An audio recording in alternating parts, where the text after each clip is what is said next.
Hello, PC students. Today we are going to look at filling out the purchase and sale agreement. So starting out, when you are doing a contract, that's what you'll hear people say is, send me the contract, or let's write a contract. That is not the official name of this document. It's called the purchase and sale agreement. Inside of your DocuSign, to have a complete packet, you will need all of these documents. So it's not just the contract that you're going to send. You're going to have to send the contract, the brokerage compensation, whatever loan document you have, your community association, which is also called the HOA, lead-based paint, the new forms, and we'll look at those for lead-based paint, wire fraud, our ABAD, instructions to closing attorney. So those are the documents you need to have inside of your room. So this is not a video about command. So if you need to figure out how to work command and put things where they need to go, that is a class with Ari. So I will say, start your transaction in command and then link it to your DocuSign. Otherwise, you will not be able to move documents back and forth. So I'm going to go into command. I'm going to start an opportunity. Once I start the opportunity up in the right-hand corner, I'm going to link it to my DocuSign if I haven't done so already. But if it is linked, I'll just say, go to my room, which will take me directly over into DocuSign. And now those two are linked and I can move documents back and forth pretty easily. So make sure you start it that way. If you don't start it in command, you won't have access to it later. So we're going to be looking at the purchase and sale today. That is the contract.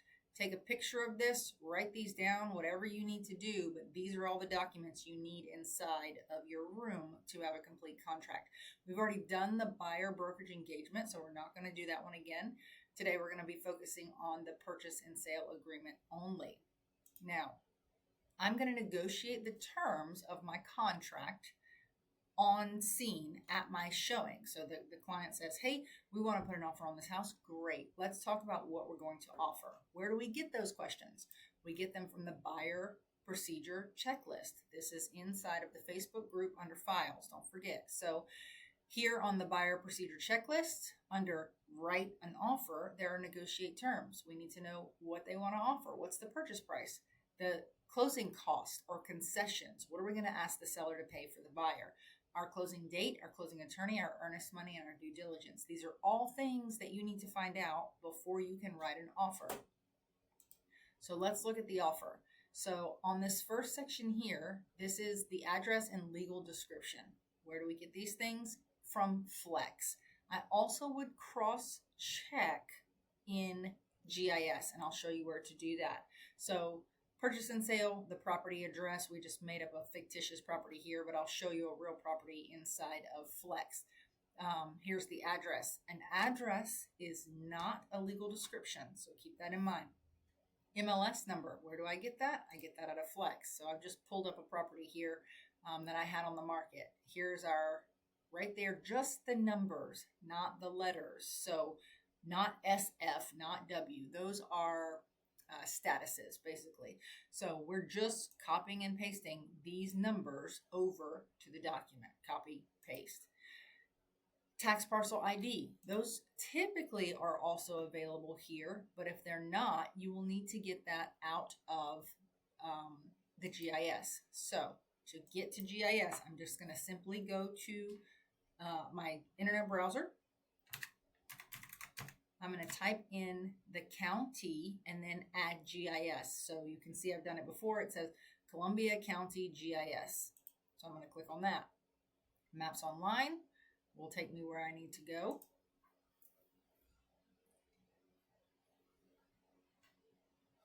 Yes, I agree. If you are taken to a site where they're asking you for money, you're at the wrong place. This is a free service. It's public record. So then I would need to go into Flex and move this out of the way. I don't know if you can see that, but it's a little doodad on my screen. There we go. I'm going to copy this address and I'm going to simply paste it over here under the search. Paste. And you can see, let's take off road. So it's come up here. Verify that that's the property.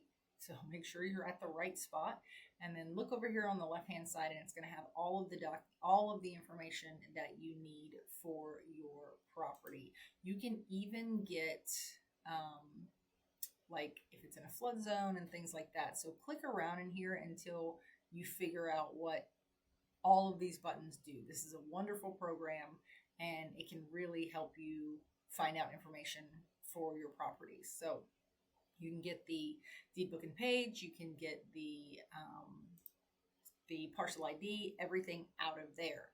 Now, why wouldn't I just take it out of Flex? Because an agent put that in. So if I'm the agent, I definitely could have fat fingered something in there and not had the right information. So when you're writing a contract, make sure you do your due diligence to make sure the information is correct. So I've gone in, I've verified the deed book and page, and I've verified the tax parcel ID. I'm just going to copy and paste those over into my document. Now, under B, there is the best legal description, and then there is the one that 99.9% of people use. So number one is the best, so attached here to as, and then you would go to the courthouse and you would call them if they do that. If they have digital records, they can send them to you, and it would be a legal description of the property. The property lying at the northwest, blah, blah, blah, starting here, and it talks about the property and the outline of the property. And it's a legal description of where the property lies and how, turn here, turn here. Most people don't do that. It is the most correct way, but most people will just say number 3 and put the deed book and page in there. Again, you can get that off of Flex right here in this corner, deed book and page, but it's best if you go to the GIS and get that information there. All right, so we've checked the boxes. Make sure you don't just fill in the information, put a check mark, or compliance will kick it back. Now we're at our purchase price. So how much do you want to offer on this property? That is something that as an agent, your client will likely say, well, how much do you think I should offer on this property? And it's a discussion that you need to have with them. You may want to pull some comps, see what's selling in that area, look at the days on market, look at the work that the house needs, etc. But that is something that clients will ask your opinion on frequently. If you have no idea, your best bet is to call your coach and ask your coach what they think, and they can walk you through how to figure that out or how to give some guidance on that. So we did our purchase price. Our next question is, how much do we need for closing costs? Where do we get that information? From the lender. So closing cost is very dependent on the file. So me and another person may be buying the exact same house, the exact same price, and our closing costs will be different because it's based on down payment, it's based on credit, it's based on a ton of different things, the type of loan, etc. So make sure you call your lender, text your lender and say, hey, we're putting in an offer on 123 Main Street. Can you tell me what the closing cost would be? And they will give you an estimate. It's based on insurance, it's based on taxes. So make sure that you get that estimate from your lender. It's going to be based on what the client can pay as well. So you may have a client that says, I can't pay anything toward closing costs. All I've got is my down payment. Is it impossible for them to buy a home? Absolutely not. They just need to ask the seller for some concessions, which in this market we are seeing be accepted pretty frequently. So seller contributions or closing costs or seller concessions, you'll hear them called all of those things, get that from your lender. The next is our closing possession date. That's when they want to move in. So if they have a lease, then this needs to reflect that. So if their lease doesn't end until July of this year and they can't pay a lease and a mortgage, we're probably not going to want to close in February. So make sure you have that information, which you should have found out in your buyer consultation. So upon closing, now these things are written for 18-year-olds. Remember, an 18-year-old that passes the test and doesn't have a criminal history can be a real estate agent. So these contracts are not written to be misunderstood. So let's look at number 4, closing and possession. When will they take possession? Upon closing or X amount of days after closing. So say the seller wants to stay. They say, we're closing on a Friday. Can we have the weekend to move our stuff out? And your buyer is amenable to that. You would need to do an additional document. It's not hard to find. So anytime there's an additional document needed, it will be on this document. So here, It says, if they are staying after closing, they're going to leave by this day at this time. You must attach the temporary occupancy agreement. And it sums all that up. It says, the seller is staying, they will leave at this time. If they stay over, this would be their charge. So temporary occupancy agreement if the buyer will not take possession the day of closing. Your closing attorney. So you're going to say, hey, we have to close with a closing attorney in Georgia. Who would you like that to be? And they're going to say, we have no earthly idea. So you are allowed to make recommendations for closing attorneys. If you don't have a relationship with a closing attorney, talk to your coaches. They can point you in the right direction. So closing attorney's phone number, who's holding the earnest money. If we have our way and it's on the Georgia side, we only hold earnest money in Georgia, then we would like to hold the earnest money. Your broker would like to hold the earnest money. So we would put Keller Williams Augusta Partners, and then you can negotiate that with the seller. The second option to hold the earnest money is the other broker, because the two brokers, if there's a dispute, will typically work that amount out amongst each other. The last option is the closing attorney. If you have the closing attorney hold your earnest money, look right here. If the holder of the earnest money is the closing attorney, you must have the F510 and the F511. Both of those documents must be filled out. One is an agreement between the buyer and the seller that the closing attorney will hold it, and one is an agreement between the attorney and the parties that they are agreeing to hold it. So make sure if you select the attorney that you fill that out. If you select the attorney, know that they will not read and interpret a contract. If there's a dispute on the earnest money, then the parties will have to go to arbitration to get that back, which does cost a little bit of money. Where if our brokers hold it, typically they will read and disperse the earnest money according to whatever the contract says. So just know the safest place to have it is here at Keller Williams. And then I just noticed, so my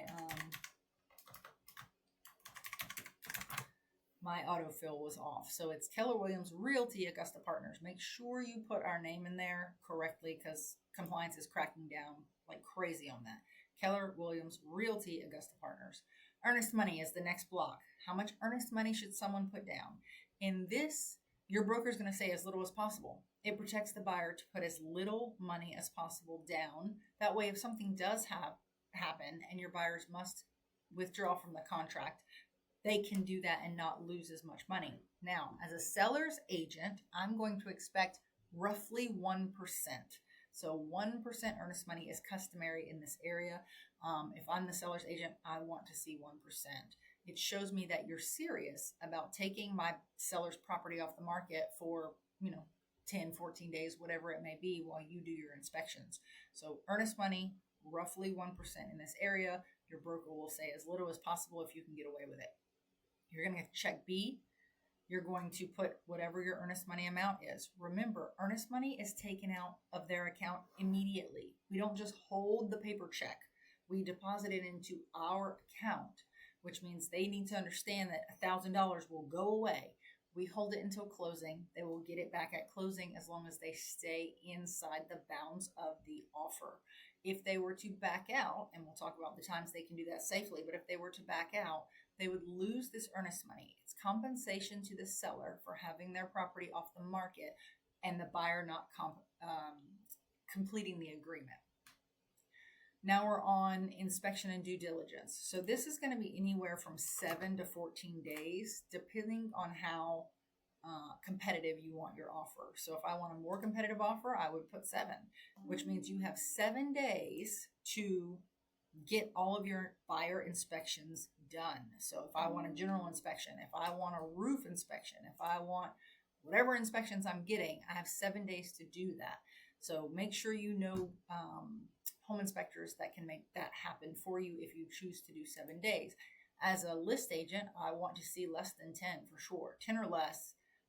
And if it's more than that, I want to know why. Why is it that you can't get an inspection in 7 days? Because the buyer can back out during due diligence for any reason and get their earnest money back. So say they have 14 days in here. Now my property's been off the market for 2 weeks and on the 13th and a half day, they decide they found a better house they want to go put an offer on, they can back out of this offer. My client, my seller client, would have nothing to show for having their property off the market for 2 weeks. So for a seller, they want to see less here. For a buyer, it would protect them to have at least 7 to 10 days to do those inspections. Option money. Option money is money that is given to the seller that the buyer does not get back for the pleasure of going under contract. So I used this a lot during COVID when we had multiple offers on the table. I would tell my buyers, it would behoove you to put $1,000 in option money. That's money you don't get back, but there are 2 offers that are identical. They are most likely to go with the offer that is giving them $1,000. It shows that you have skin in the game. It shows that you are a serious buyer and you're willing to put money down to prove it, that you're definitely not going to walk away on the 13th and a half day for no reason. So I used option money quite a bit. So you would put the amount of option money here, how they're going to deliver it, and just know this is just money that goes to the seller. The buyer does not get that money back, whether they stay in contract or not. All right, lead-based paint is next. Was the house built before 78 or not before 78? You have to check one or the other. It either was or it was not built before 78. You can't leave this blank. Next is brokerage relationships. So the buyer's broker is not your name. And I see this here all the time. The buyer's broker is the brokerage. So Keller Williams, Keller Williams Realty, Augusta Partners.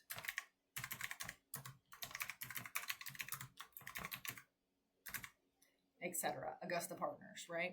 Then how are you representing your client? You're representing your client, your buyer as a customer, a client, or as a designated agent. We do not do dual agency here.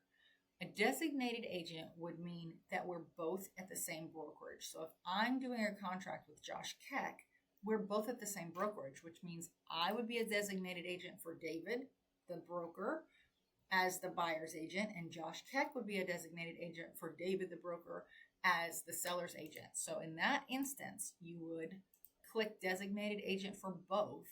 This is where you would put your name. So if we're working at the same brokerage, I would put my name at the bottom. The top is for your brokerage.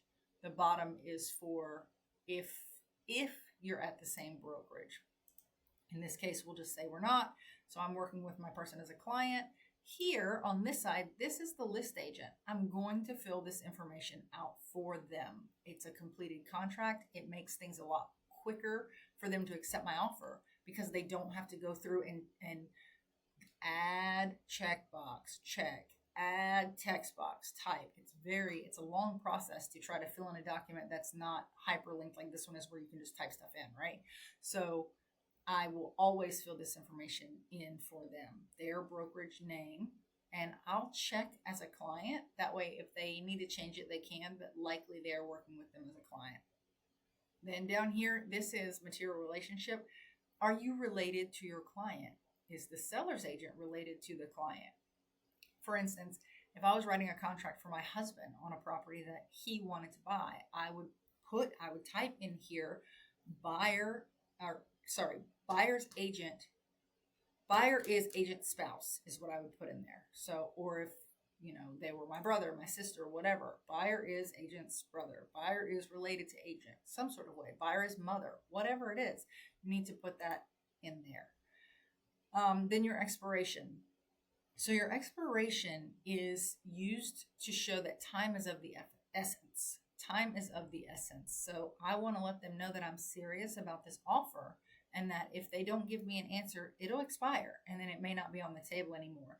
The only time I'm not going to put this is if it's new construction, and I'll be on a new construction purchase and sale. If you're doing new construction, reach out to the builder's agent, tell them you want to put an offer in, and ask them to send you the builder's documents. It is likely the builder will have their own set of documents that they're using. They're not just going to use a typical purchase and sale. They have their own. So, but this is for a resale. So on here, I would say I typically will give them about 24 hours to give me a response. If I'm writing it at noon today, or if I'm signing it at noon today, I'll want them to give me a response tomorrow at noon, so that we know if we need to go look at more houses or if we're going to be moving into the inspection phase. In the inspection phase, what inspections are we going to get? So I would highly recommend a general inspection. Inspections are not required, but they are highly, highly, highly recommended. In fact, if your client declines to get an inspection, I would probably have them write I would write them a text or an email that says, hey, as discussed, you are declining to have an inspection against the advice of your agent. That way there's something in writing that shows that they have declined to have an inspection, so they can never come back and say, well, you didn't tell me I needed an inspection. So general inspection. Based on what the general inspection says, we may order other inspections. So they say, the HVAC looks old. I think it's on its last leg. We're going to ask for an HVAC inspection. The roof, I can't tell how old it is. We're going to ask for a roof inspection, etc. So there may be other inspections that we order, but the first one I always order is the general inspection, which checks everything from roof to basement. All right, these next pages are explanations for this first page. So really, really short first page, but these are the terms of your agreement. All of this is explaining what every one of those blanks means on that first page. So I highly recommend you go through this and you understand what these words mean. Today we are going to focus on what to put in the blanks. So we're scrolling all the way down. This is our special steps page, special stipulations. You'll hear that too. It also has all our exhibits or addenda. So go through this list. Whatever you are working on, whatever applies to your client, you're going to click it. So buyer broker's compensation. If that was not pre-negotiated with the list agent. So I call the list agent and they say, put in an offer and ask, because I haven't negotiated with the compensation with them. I would need to add this document. Or if they say, well, I, as the list agent, as the list brokerage, am only offering X amount, but you have negotiated a higher amount with your buyer, you can ask for that higher amount directly from the seller. And you would do that with this buyer brokerage compensation agreement. All right, so we'll look at that. So I'm going to check everything that applies. Does it have an HOA? Yes. Does it? Is it an FHA loan? Yes. Does it have a seller's disclosure? I hope so. They're not required in Georgia, but I would ask for one. So not required, highly recommended again. Does it have a lead-based paint? So if the house is built before 78, you must have a lead-based paint. Not, oh, you should get one. Must have a lead-based paint before you submit an offer. So if you run into an instant where the seller's agent is saying, well, I don't have one filled out yet. Well, when you get one filled out, send it to me and then I'll submit my offer. It's a fine if you have a file where you have not given your buyer a lead-based paint to sign. That's a fine for you, not for the list agent for not providing it, for you for not making sure that your buyer had it. So make sure that you have that if the house was built before 78. So I'm going to check all of the things that are applicable to my client. Then I'm going to go through here and I'm going to put letters. Who picks the letters? You do. Whatever letters you want. I like to put them in order because it soothes me to do so. So whatever ones I've checked, I'm going to put them in order. So I have B, then I'm down to FHA, I have C, then I'm down to lead-based paint, I have D, then I'm down to seller's disclosure, I have E. Now, you'll have to add this one in. This is for our brokerage specifically. Oh, sorry, F. Our brokerage, actually, no, we're not doing that. Sorry. Our brokerage specifically has its own document called the ABAD. So you have to have that whether you're on the buyer side or the seller side. That needs to be filled out. So I would add it down here under other, and I would add a letter to it. Now we're into the special steps. These are things that you can ask for that are not in the contract. Here are a few examples of things that I asked for. Where can you get more examples? From the GAR website. They have a whole sheet of special steps, or from our PC group under the Files tab, there's a special stipulations. I will always, always, always, always ask for a termite agreement. always. So I want the seller, whether it's VA or not, VA it's required, but I will always ask for it on every contract.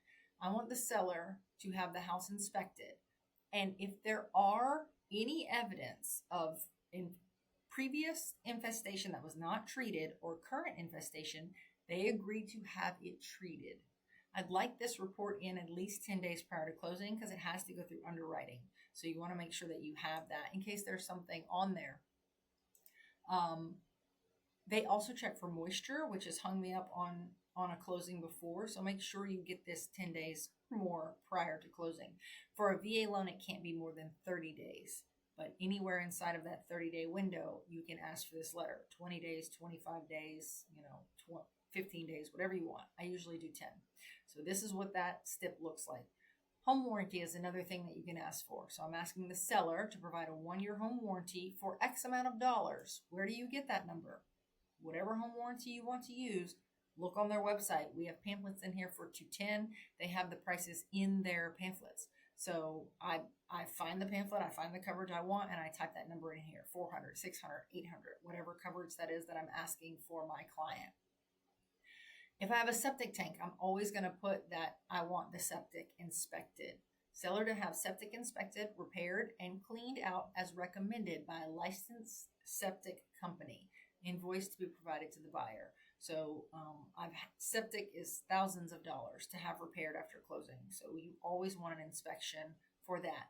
And to me, it's a deal breaker if that is not done, which is why I wouldn't wait until the inspection to ask for it. Because at that point, the seller can say, no, thank you. And then you have to decide if you want to move forward after you've already paid for an inspection or not. To me, a septic inspection is a deal breaker. So that should go on the contract. So those are some examples. There are a ton of stipulations that you can use. Now we're down to where we sign and fill everything out. So the buyer's name, the buyer's address for receiving notice. This is required. If you don't have an address, you need to reach out to your buyer and ask for one. You must have an address for receiving notice.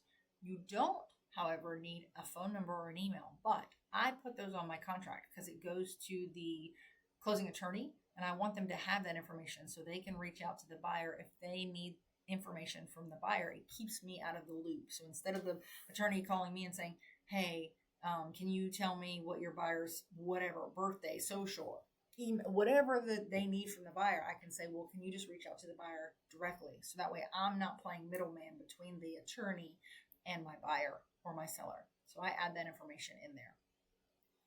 Then your information here at the bottom. Then on the right-hand side, I always fill out the other agent's information on this side as much as I can get. The only thing I usually am not able to find is this right here, this H number. Typically, that's not going to be in Flex, but everything else is in Flex. Again, it's a courtesy, but it also speeds up the process. So if I'm out on mobile doing, showing houses until 8 o'clock and you've sent me this offer and I look at it, but I'm going to have to be at my computer because I have to go add text box, stretch the text box type of thing, add signature, add text box, add text box. It takes me 15, 20 minutes on a computer. There's no way I can do that on my mobile device. Whereas if this is all filled out, and all I need to do is add my H number and shoot it over to my buyer for a signature, I can do that in between showings. So it helps get your offer seen a little bit faster and returned a little bit faster. But really, it's just a courtesy to show that you know what you're doing, first of all, because you can get all this information and that you are willing to work hard throughout the transaction. So to me, when I see this done, I know this agent has their stuff together.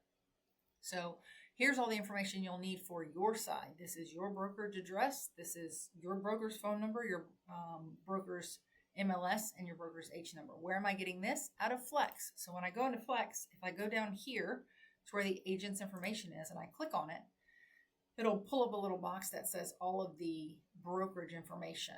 So it's my name, my position, who I work for, the address of that company, the email address, the office MLS code, my license number. The only thing I can never find here is the office license number. So the list agent would need to fill that out. So that's where you get that information for that last little bit of the contract. So once the offer is typed up, you're going to send it out with the entire packet to the list agent. Once that's done, if they are not going to counter, they would just have their client sign, bind this at the bottom, and now you're under contract. If they counter, so say they come up here and they say, nope, we're not going to take, you're asking for $5,000 in closing costs, so we're not going to take 123, we want 128. So they line through 128 or 123 and they write 128 and they initial. Now your client, it comes back to you. Your client, if they agree, would have to initial and then bind at the bottom. Whoever's the last person to touch the document will bind the document.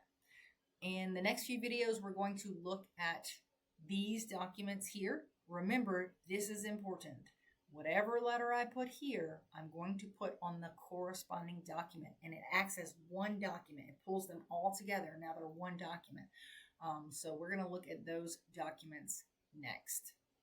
If you have any questions about this document, filling out the document, make sure you reach out to your coach. Once your packet is complete, send it to your coach to review before you send it to your buyer.